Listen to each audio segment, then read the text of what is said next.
Afternoon, folks. I'm Dave Canterbury with Self-Reliance Outfitters in the Pathfinder School, and I'm out here at the woods, just on the edge of the Pathfinder School property. My plan today was to take this Agawa Canyon Axe that they sent me with no handle on it, as if I had burned the handle out of it after breaking it, and make a new handle in the woods and see how long that really takes. You can see that it's just a U-channel, really, that needs to be cut into a piece of wood. This dropped inside and then lashed and bound over the top and bottom to keep from splitting out. And I think the best way to do that is to find something like this red oak right here that's completely dead on the top. Still got plenty of spring in its step.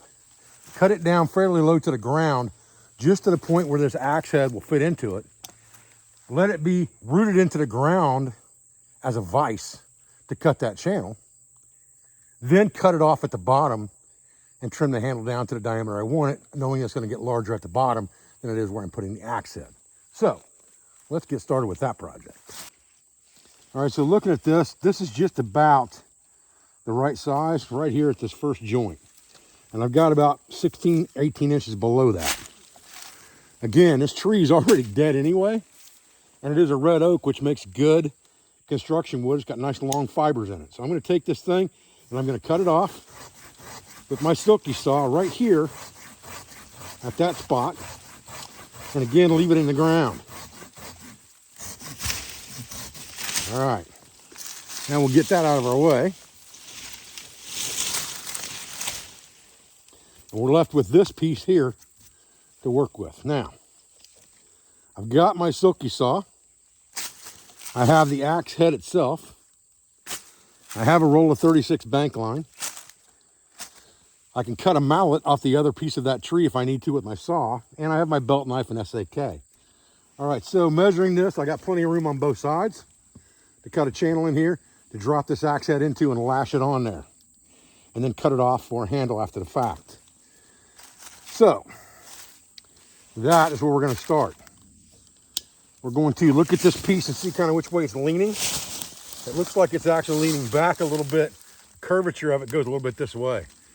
So I'm going to cut this direction. I'm going to cut the middle first and get a center cut in here.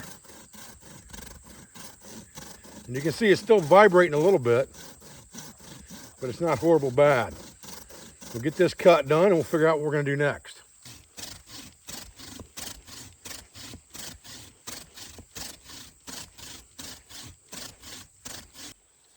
This first cut's got to be deep enough. I've given myself a little mark right here where I figured out how far this axe head is going to bury into here and give me enough sticking up to lash.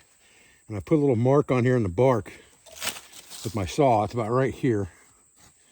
So I've got about another quarter inch to go. It's important that this first cut be deep enough because everything else will be based off of that.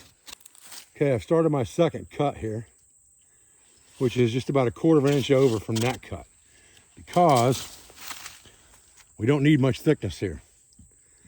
There's almost enough with just that second cut.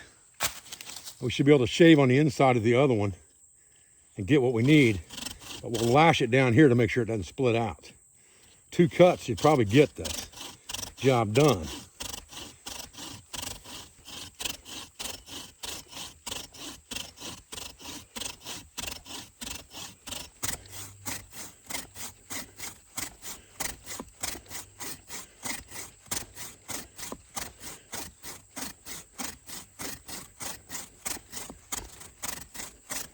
All right, so now I'm just kind of turning this saw sideways a little bit to try to shear that piece off inside there a little bit, because now we got to get that chunk out. Okay, there's one piece of it. And we still got the other piece of it in there, so we're probably just going to have to do this a little at a time. Just kind of turn our saw, tweak our saw sideways a little bit, cut down into it. Remember, I got my knife and everything else I haven't even used yet. All I've been using is this silky saw to get the job done. That's going to change here directly, though, I'd say. All right, so that got it all out of there now. Now I'm just kind of cleaning up that inside there. And now I want to see how much work I'm going to have to do to get this in. It looks like I'm pretty close to batoning that in there. Now, what I want to do is I want to lash this first to make sure it doesn't give way or split.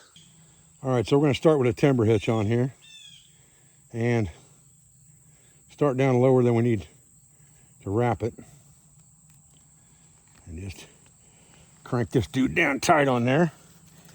And I've got my line on the roll so that I can use that leverage to come around and wrap this and keep my wraps pretty neat and pull tight on everything that I'm doing. As I go around, I'm yanking tight. As I go around, I'm yanking tight. I'm gonna give myself a good 3-inch lash right here. That's really, really tight, just to make sure I don't have any problems with this splitting out. So I'm gonna tie my clove hitch in here by making an X, and then passing my line under the X, just like this. And dressing all of that down tight, like this. Now I'm gonna get on the other side with a frapping stick and then tie a knot up against it. Not quite up there as far as I wanted it. Get up there a little closer than that.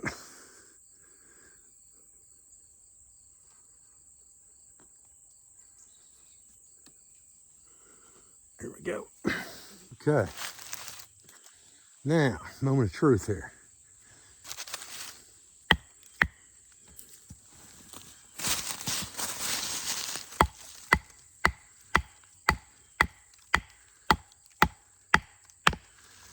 Okay.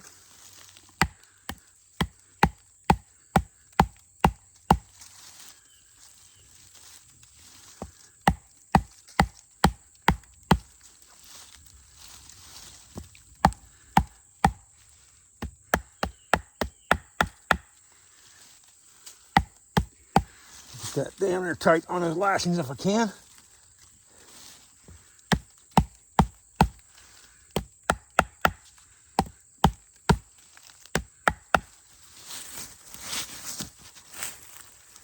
Okay. Get this head straight. It's pretty good. Not bad. That's not too shabby right there. Okay. Now,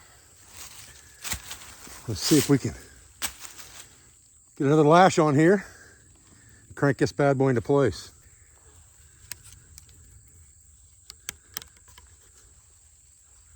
Now remember that green wood is going to shrink. This is a very temporary handle at this point, but it's something that could be done in the woods on the fly if you had to use the axe for another day or two before you could replace it with a proper handle or buy another axe, as the case may be. All right, the only thing to do now is to come down on the trunk, good comfortable hand position, and cut this dude off.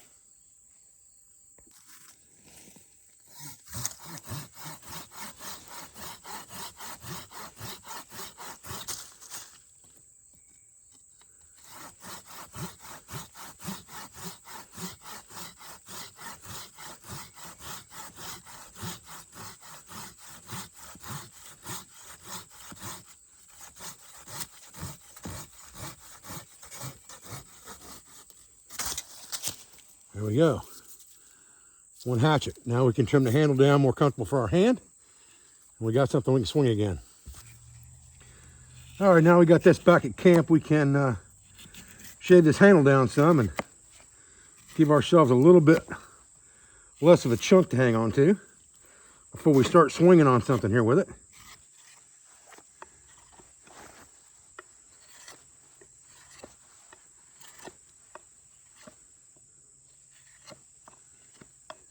Now, the fact of the matter is, you're not going to, let's take this cover off here. You're not going to use this axe too much for splitting wood now because your handle's sticking out past the cheeks of the axe. However, you could definitely use it to start a split, and you could definitely use this thing for bucking up small firewood and things kindling at camp. And you could definitely use this thing to tackle taking down a tree if you needed to that was standing dead. But I'm willing to bet that there's nothing wrong with that thing whatsoever.